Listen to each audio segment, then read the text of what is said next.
வானொலியில் நீங்கள் கேட்டு மகிழ்ந்த தென்கட்சி கோ சுவாமிநாதன் ஐயா அவர்களின் இன்றொரு தகவல் தொகுப்பினை கேட்டு மகிழுங்கள். ஒரு ரயில் போய்கிட்டு இருக்கு. அதில் ஒரு பெரியவர் பிரயாணம் பண்ணிகிட்டு இருக்கிறார். எதிரில் ஒரு பெரிய அதிகாரி, ஐஏஎஸ் ஆஃபீஸர் உட்காந்துருக்கிறார். ரெண்டு பேருக்கும் முன்ன பின்ன அறிமுகம் இல்லை. அவர் வேற யாரோ, இவர் வேற யாரோ. ஒரே ரயிலில் பிரயாணம் பண்ணிகிட்டு இருக்கிறாங்க. அதுவும் எதிர்த்த இருக்கையில். ஏதோ ஒரு நகரத்தில் வண்டி நின்றுது. ரெண்டு பேரும் கீழே இறங்கினாங்க. பெரியவர் ஒரு ட்ரங்கு பெட்டியோட கீழே இறங்கினார். அந்த அதிகாரி கையில் ஒரு சின்ன பெட்டி. அவர் அந்த சின்ன பெட்டியை கீழே வச்சுட்டு கூலி கூலின்னு கத்திக்கிட்டு இருந்தார். இந்த பெரியவர் பார்த்தார். ஐயா, இந்த பெட்டி மட்டும்தானா, இல்லை இன்னும் ஏதாவது இருக்குதா அப்படின்னு விசாரித்தார். இப்போ அதிகாரி சொன்னார், இல்லைங்க இது மட்டும்தான் அப்படின்னு சொன்னார். இதுக்கு என்னத்துக்காக கூலி ஆள், நானே எடுத்துக்கிட்டு வரேனே, வாங்க அப்படின்னு சொல்லி அந்த பெட்டியை இந்த பெரியவர் கையில் எடுத்துக்கிட்டார். எடுத்ததும் ரெண்டு பேரும் பேசிக்கிட்டே நடந்து வராங்க. இப்போ பெரியவர் சொன்னார், இப்போ உள்ள நாகரிகம் எப்படி இருக்குன்னா, சுமை கால் பணம், சுமக்கூலி முக்கால் பணம் அப்படிங்கிற மாதிரி இருக்குது. பணத்தை வீணாக்கிறதோட இது கௌரவம்னு வேற நினைக்கிறாங்க அப்படின்னார். அவர் சொல்கிறது சரிதான். 10 ரூபாய் மதிப்புள்ள ஒரு சுமையை 30 ரூபா கொடுத்து தூக்கிட்டு போவோம். நாமே அதை தூக்கினா நமக்கு கௌரவ குறைச்சல் அப்படின்னு நினைப்போம். இதுதான் நம்ம நிலைமை. ஆனால் அந்த பெரியவர் என்ன சொன்னார் தெரியுமா? நீங்கள் எங்கே போகணுமோ அது வரைக்கும் நானே இதை எடுத்துகிட்டு வரேன் அப்படின்னார். அந்த அதிகாரி பக்கத்தில் உள்ள ஒரு ஹோட்டல் வரைக்கும் போனார். பெரியவரும் அங்கே கொண்டுட்டு போய் பெட்டியை வச்சார். உடனே அந்த பெரிய அதிகாரி அவருக்கு பணம் கொடுக்கறதுக்காக பர்ஸை எடுத்தார். உடனே இவர், ஐயா எனக்கு கூலி எதுவும் வேணாம், உங்களுக்கு சேவை செய்கிறது என்னுடைய கடமை. நான் இந்த சேவையை செய்தது பணத்துக்காக இல்லை, அன்புக்காக அப்படின்னு சொல்லிவிட்டார். அதுக்கப்புறம் அவர் நன்றினார். ரெண்டு பேரும் பிரிஞ்சுட்டாங்க. இது முடிஞ்சது.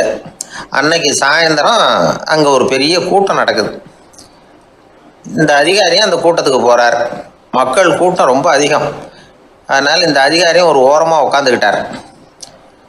அப்புறம் கொஞ்ச நேரத்தில் இந்த முக்கிய விருந்தினர் பேசுகிறதுக்காக வரார் மேடைக்கு. மேடையில் இருந்த பெரியவங்கள்லாம் எழுந்திரிச்சு நின்று அவருக்கு மாலை போட்டு மரியாதை செய்கிறாங்க. எங்கேயோ ஒரு மூலையில் உட்காந்துருந்தார் அதிகாரி. அவர் இதை கவனித்தார். அவருக்கு ரொம்ப ஆச்சரியம், அதிர்ச்சி. ஏன்னா அங்கே பேச வந்த முக்கிய விருந்தினர் வேற யாரும் இல்லை, இன்னைக்கு காலையில் இவர் பெட்டியை தூக்கிட்டு வந்தார் பெரியவர், அவர் தான். சரி, அந்த பெரியவர் யார் தெரியுமா? அவர் தான் ஈஸ்வர சந்திர வித்யாசாகர். கூட்டம் முடிஞ்சது. அதிகாரி அவரை தேடி ஓடினார். அவர் கைகளை பிடிச்சிக்கிட்டார். ஐயா என்னை மன்னிச்சுருங்க அப்படின்னாரு. அப்புறம் சொன்னார், அகங்காரங்கிற கெட்ட புத்தி தான் உண்மையை கண்கள்ல இருந்து மறைக்குது. அகங்காரம் தான் மனுஷனை அழிக்குது. நீங்கள் ரொம்ப பெரிய மனிதர், இருந்தாலும் மனிதத்தன்மையோடு நடந்துக்கிறீங்க. இந்த அன்பு, தயவு, பொறுமை இதெல்லாம் இல்லைன்னா மனிதனாக இருக்கிறதுல என்ன பிரயோஜனம் அப்படின்னு சொல்லிவிட்டு அந்த அதிகாரி போனாராம். மனிதத்தன்மைன்னா என்ன அப்படிங்கிற கேள்விக்கு இந்த பெரியவர் ஒரு உதாரணம். இப்பெல்லாம் அப்படியா இருக்கிறாங்க? ஒரு பெரியவர் ஒரு பெட்டியை தூக்கிட்டு வந்துக்கிட்டு இருக்கிறார். ஒரு இளைஞன் ஓடி வந்தான். கொடுங்க சார், நான் தூக்கிட்டு வரேன்னா. கொடுத்தார். வாங்கி தலையில் வச்சுக்கிட்டான்.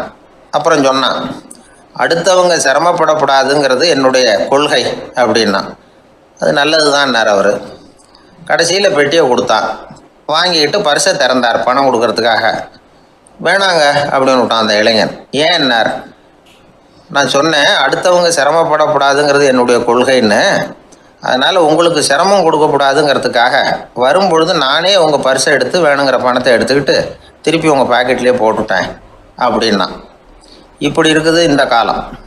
அதனால் வாழ்க்கையில் அன்பு, தயவு, பொறுமை இதெல்லாம் ரொம்ப அவசியம் அப்படிங்கிறத நாம் புரிஞ்சுக்கணும்.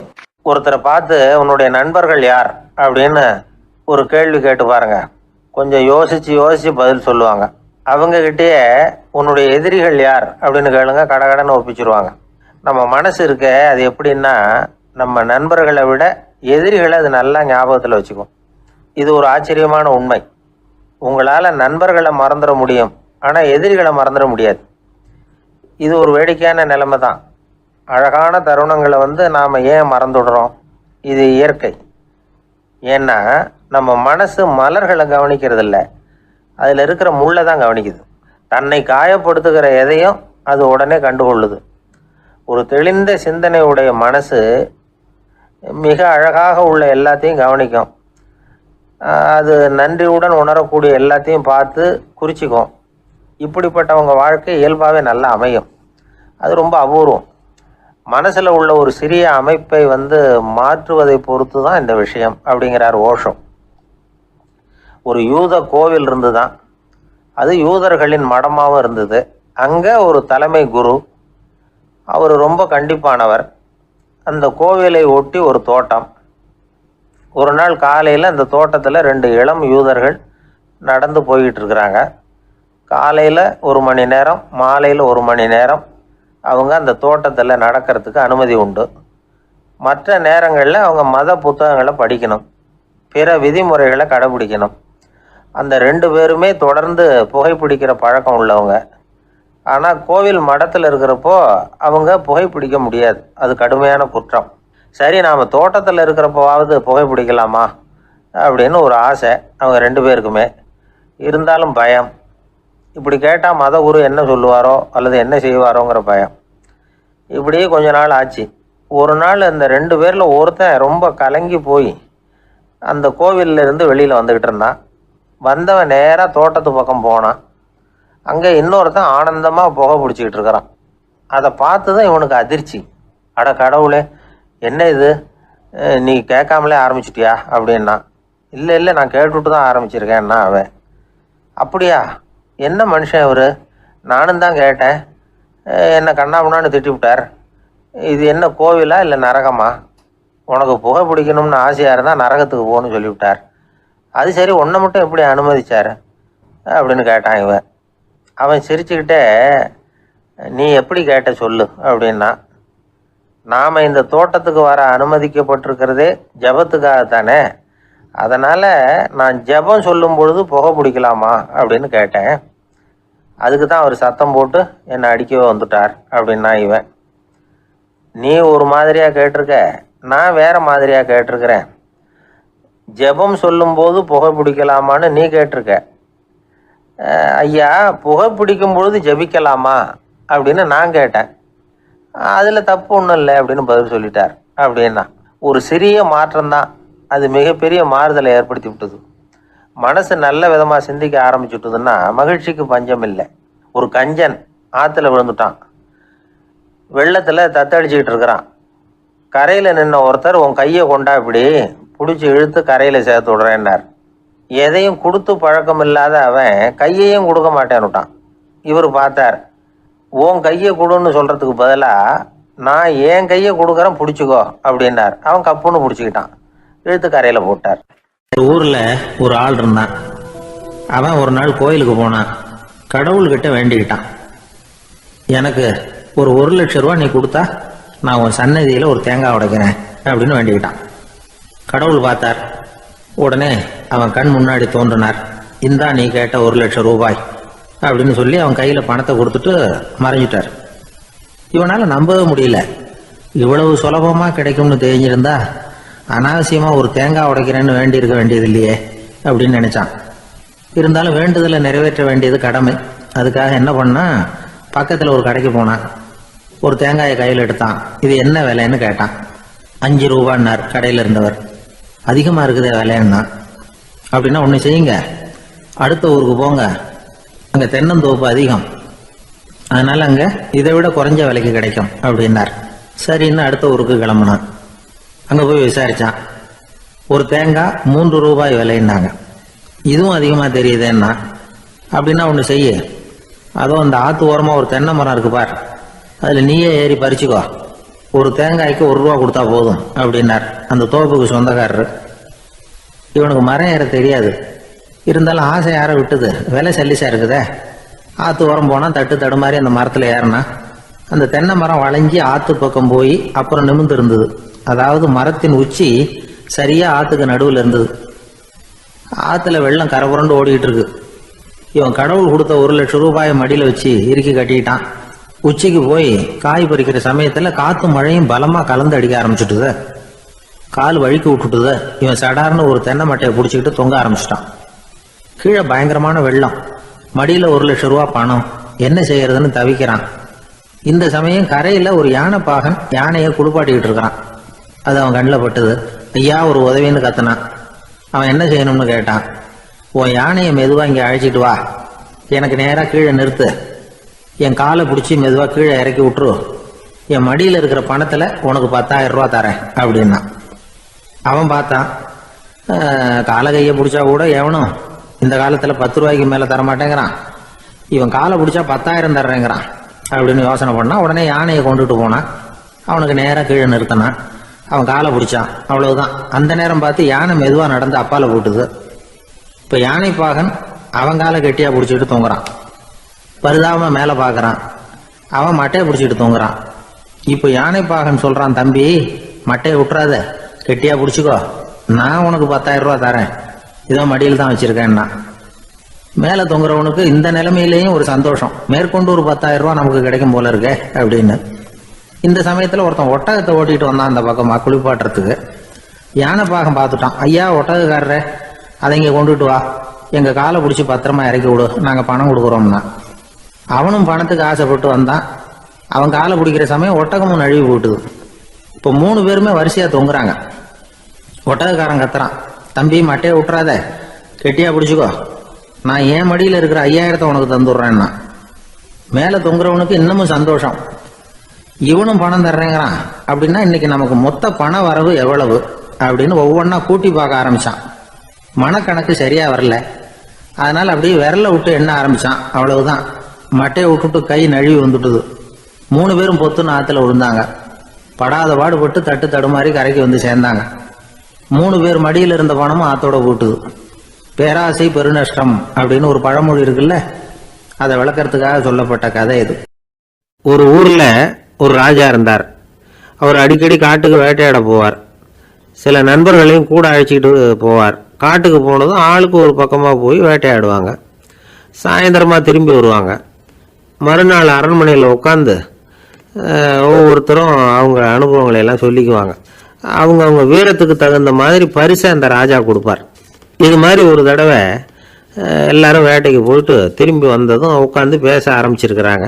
ஒருத்தன் சொன்னான், தன்னுடைய வீர செயலை பற்றி அளக்க ஆரம்பிச்சிட்டான். ஏன்னா அதுக்கு பரிசு கிடைக்க போகுதில்ல, அதனால. அவன் என்ன சொன்னான் தெரியுமா? அரசே, நேற்றுக்கு காட்டில் என்ன ஆச்சு தெரியுமா? எனக்கு நேராக ஒரு சிங்கம் வாயை திறந்துக்கிட்டு வந்துட்டுது. நான் பயப்படவே இல்லை. உடனே ஒரு கல்லை எடுத்து குறி பார்த்து வீசினேன். சிங்கத்து வாய்க்குள்ளே போய் அந்த கல் மாட்டிக்கிட்டுது. அவ்வளவுதான். அந்த சிங்கம் என்னை பார்த்துட்டு பயந்துட்டு ஒரே ஓட்டமாக திரும்பி ஓடி போயிட்டுது அப்படின்னா. ஆஹா பலே அப்படின்னு எல்லாரும் கை தட்டினாங்க. 2வது ஆள் ஒருத்தன் எழுந்திரிச்சான். அவன் சொல்ல ஆரம்பித்தான், அரசே, நான் போன வழியில் 2 பெரிய மலைப்பாம்பு கிடந்தது. என்னை முழுங்கிறதுக்கு வந்தது. நான் என்ன பண்ணேன் தெரியுமா? அந்த 2 பாம்போட வாலையும் ஒன்றா சேர்த்து முடிச்சு போட்டுட்டேன். அவ்வளவுதான். அது அங்கே இழுக்க இது இங்கே இழுக்க முடிச்சு நல்லா இறுகி போட்டுது அப்படின்றான். ஆஹா அற்புதம்னு சொல்லி எல்லாரும் கை தட்டினாங்களாம்.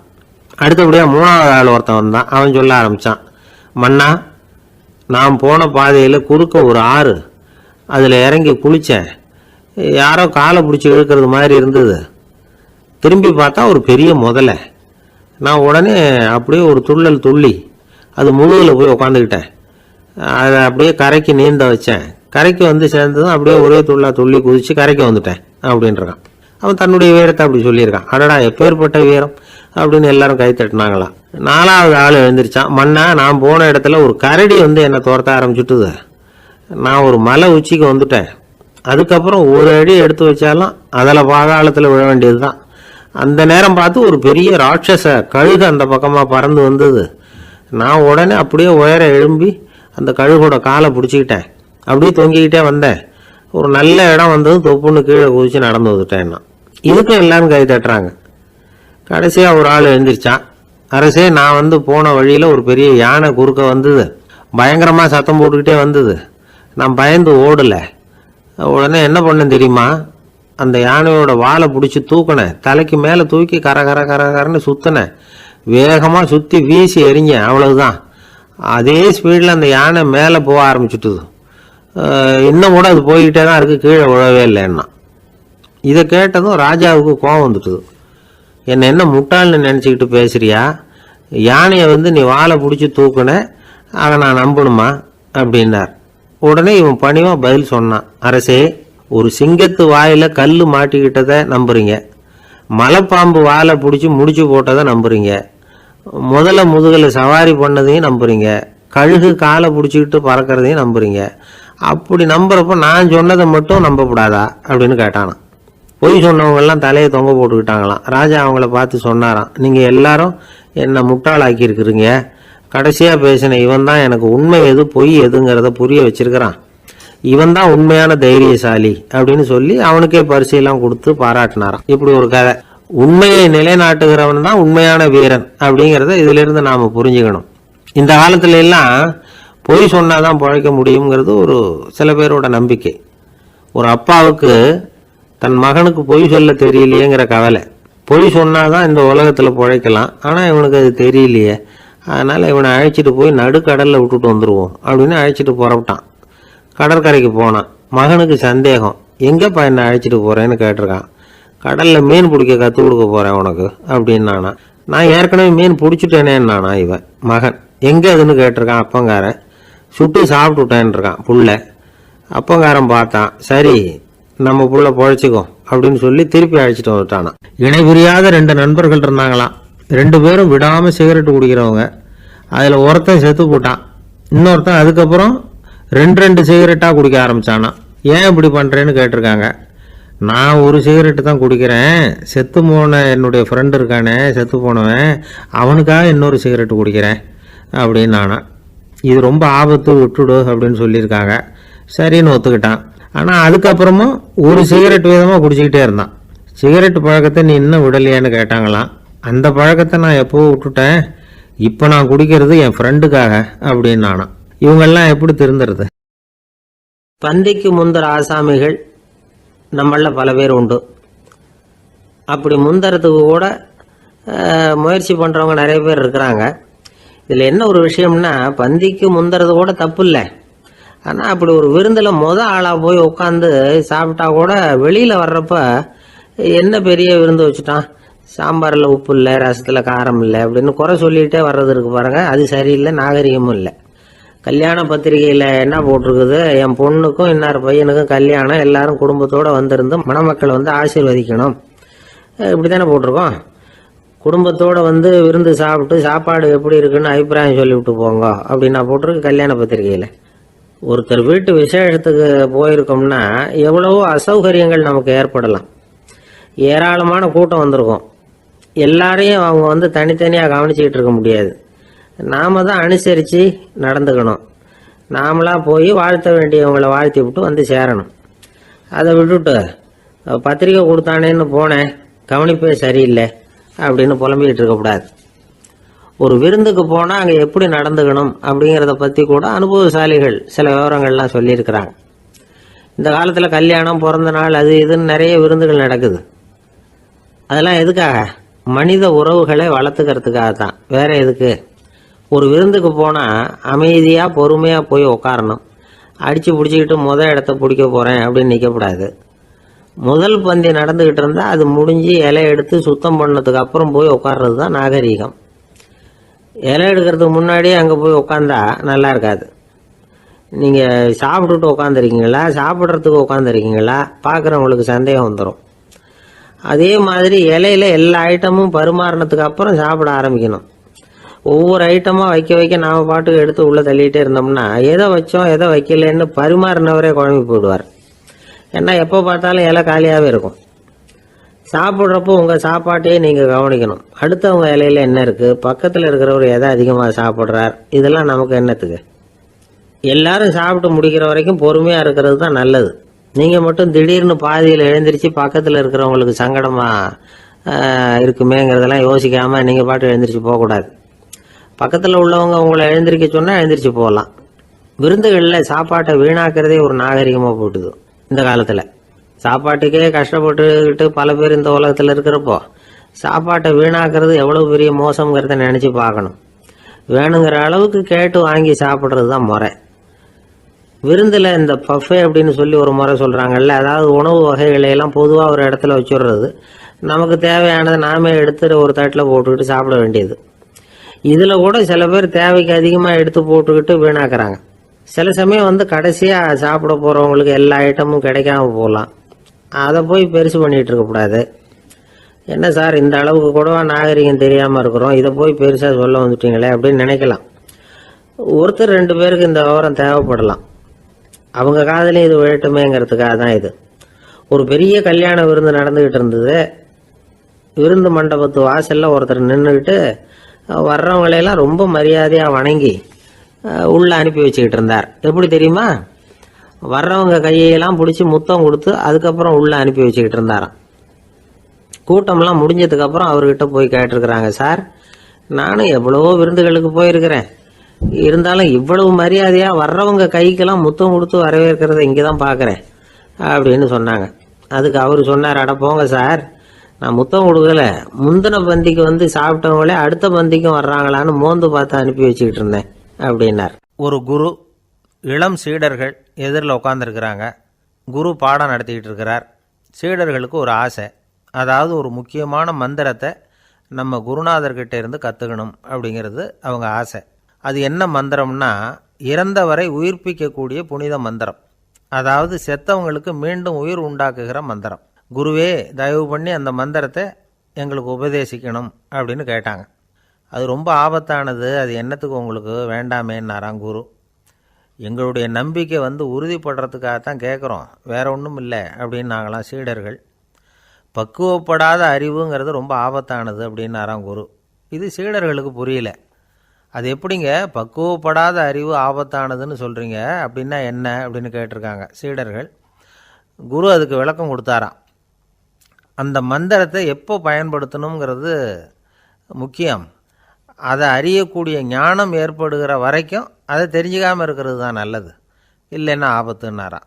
ஆனால் அந்த சீடர்கள் அதை கேட்குற மாதிரி இல்லை, ரொம்ப பிடிவாதம் பண்ண ஆரம்பிச்சிட்டாங்க. சரி வாங்க சொல்கிறேன்னார் குரு. எல்லோரும் வந்தாங்க. அந்த புனித மந்திரத்தை அவங்களுக்கு ரகசியமாக உபதேசம் பண்ணார். உபதேசம் பண்ணிவிட்டு அவங்களுக்கு எச்சரிக்கையும் கொடுத்தார். இந்த மந்திரத்தை நல்லா ஆராய்ச்சி பார்த்ததுக்கு அப்புறம்தான் உச்சரிக்கணும், அவசரப்பட்டு எதுவும் செஞ்சிடக்கூடாது அப்படின்னு ஒரு தடவைக்கு பல தடவை எச்சரிக்கை கொடுத்தார். சரின்னு சொல்லிவிட்டு அவங்கெல்லாம் மந்திரத்தை கற்றுக்கிட்டு எழுந்திரிச்சு போயிட்டாங்க. ஒரு நாள் அந்த சீடர்கள் எல்லாம் மணற்பாங்கான இடத்துல அப்படியே நடந்து போயிட்டுருக்கிறாங்க. ஒரு பாலைவன பகுதி மாதிரி ஒரு இடம். அங்கே ஒரு இடத்துல எலும்புகள் குவியலாக கிடந்தது. உடனே இந்த சீடர்கள் முன்ன பின்ன யோசிக்காமல், தியானமும் பண்ணாமல், அந்த மந்திரத்தோட பயனை சோதித்து பார்க்கணும் அப்படின்னு நினச்சிக்கிட்டு அந்த மந்திரத்தை உச்சரிக்க ஆரம்பிச்சிட்டாங்க.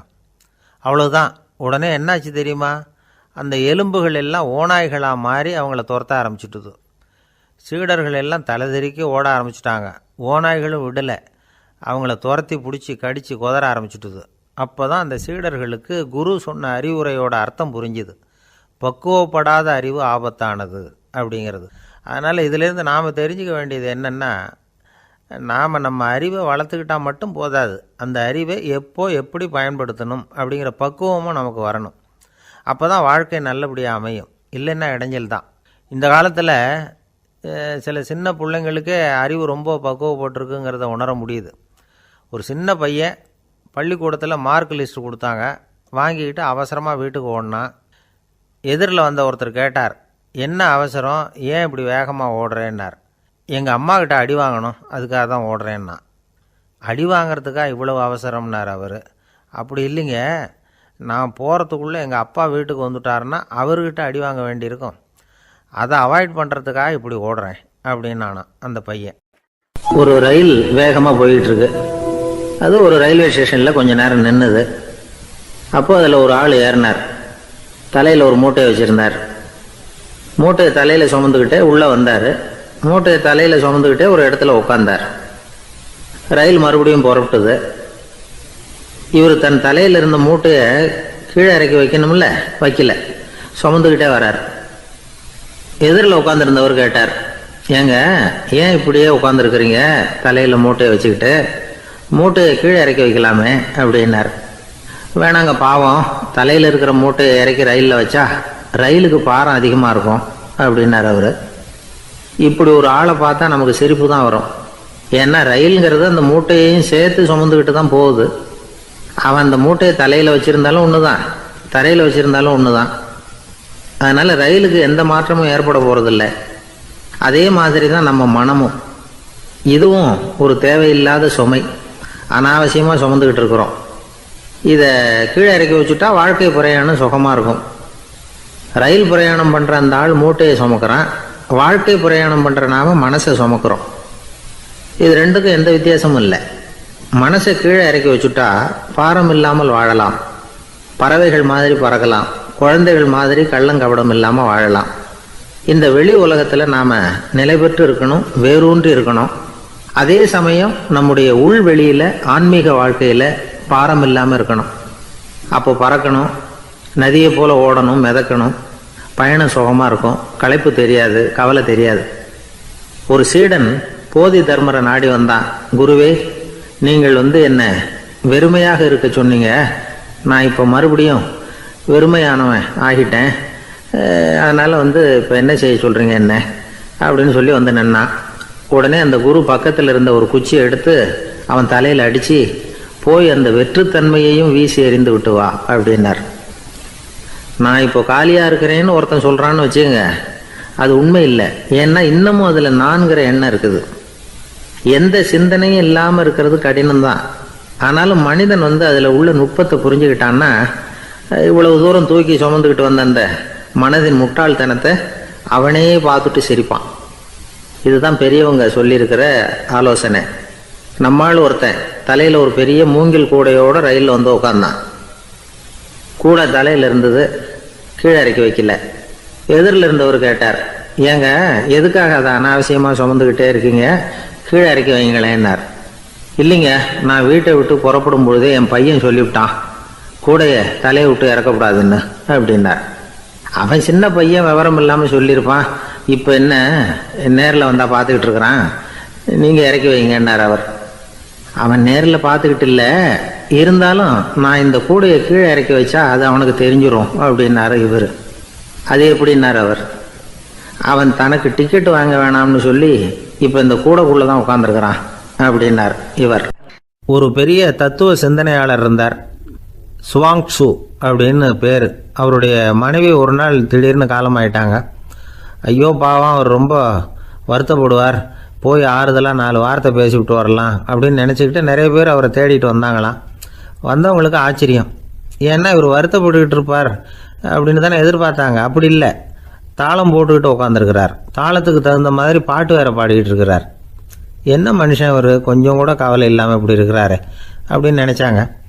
ஒருத்தர் துணிஞ்சு அவர்கிட்ட கேட்டுவிட்டார், என்னங்க இது இப்படி அப்படின்னு. அதுக்கு அவர் என்ன சொன்னார் தெரியுமா? இதை பாருங்கள், என்னுடைய மனைவி பிறக்கிறதுக்கு முன்னாடி அவளுக்கு உயிரும் கிடையாது, உடலும் கிடையாது. அதுக்கு பிறகு தான் உயிர் வந்தது, உடல் வந்தது, அந்த உருவம் வந்தது. இப்போ என்ன ஆச்சு, அந்த உருவமும் உயிரும் போயிட்டுது, அவ்வளவுதானே. வந்தது போயிட்டுது. இளவேனில் காலம், இலையுதிர் காலம், பனிக்காலம், இப்படி பருவங்கள் மாறி மாறி வருது இல்லையா? அது மாதிரி பிறப்பும் இறப்பும் மாறி மாறி வருது. இது இயற்கை. இதுக்காக அழுதா அது எப்படி அப்படின்னாராம். ஞான தெளிவு அடைஞ்சவங்களுக்கு எல்லாமே சுகம்தான். திருவள்ளுவரும் அதை தான் சொல்கிறார், உறங்குவது போலும் சாக்காடு, உறங்கி விழிப்பது போலும் பிறப்பு. தூங்கிறதுக்கெல்லாம் நாம் வருத்தப்பட்டுக்கிட்ட இருக்கிறோமா? இன்றைக்கி தூங்க வேண்டியிருக்குதே, இன்னும் கொஞ்சம் நேரத்தில் நான் தூங்க வேண்டியிருக்கு அப்படின்னு சொல்லி யாராவது அழுதுகிட்டு இருப்பாங்களா? அதனால் இந்த உலக வாழ்க்கையினுடைய இயல்பை யதார்த்தத்தை நாம் தெளிவாக புரிஞ்சுக்கணும். அப்படி புரிஞ்சுக்கிட்டால் நாம் கவலை இல்லாமல் வாழ முடியும். ஒரு வயசான தாத்தா பாட்டி 60 வருஷத்துக்கு முன்னாடி அவங்களுக்கு கல்யாணம் ஆச்சு, ஒன்றாவே வாழ்ந்தாங்க, ஒன்றாவே இறந்து போனாங்க. இப்போ அவங்க 2 பேரும் சொர்க்கத்துக்கு போய் சேர்ந்தாங்க. அங்கே எல்லா வசதியும் இருந்தது. ஒரு பெரிய பங்களாவே இவங்களுக்கு ஒதுக்கி கொடுத்தாங்களாம். இதுக்கு எவ்வளவு வாடகைன்னு கேட்டார் தாத்தா. வாடகையெல்லாம் கிடையாது, இலவசம் அப்படின்னார் அங்கே இருந்தவர். அந்த வீட்டுக்கு பின்னாடி ஒரு பெரிய புல்வெளி இருந்தது. இதில் விளையாட ஏதாவது கட்டணம் உண்டான்னு கேட்டிருக்கார் தாத்தா. அதெல்லாம் ஒன்றும் கிடையாது, பணம்லாம் கட்ட வேண்டியதில்லை அப்படின்னார் அவர். பக்கத்தில் ஹோட்டல் மாதிரி ஒரு பெரிய கட்டடம், உள்ள சாப்பாட்டு மேஜைகள், அது மேலே விதவிதமான பலகாரங்கள், சாப்பாட்டுக்கெல்லாம் எவ்வளவு அப்படின்னு விசாரிச்சாராம் தாத்தா. அதுதான் சொன்னேனே, இங்கே எல்லாமே இலவசம்தான், எது வேணும்னாலும் சாப்பிட்லாம், எவ்வளவு வேணும்னாலும் சாப்பிட்லாம் அப்படின்னாராம். நீங்கள் சொல்கிறீங்க அப்படி, ஆனால் நான் சர்க்கரை சேர்த்துக்கக்கூடாது, உப்பு சேர்த்துக்கக்கூடாது, பாட்டி கையால் எப்பவும் பத்திய சாப்பாடு தான் அப்படின்னாராம் தாத்தா. இதை பாருங்கள், இங்கே உங்களுக்கு அந்த கவலையும் வேண்டியதில்லை. இங்கே நீங்கள் ஸ்வீட்டு சாப்பிட்லாம், காரம் சாப்பிட்லாம், உங்களுக்கு எந்த நோயும் வராது அப்படின்னாராம் அங்கே சொர்க்கத்தில் இருந்தவர்.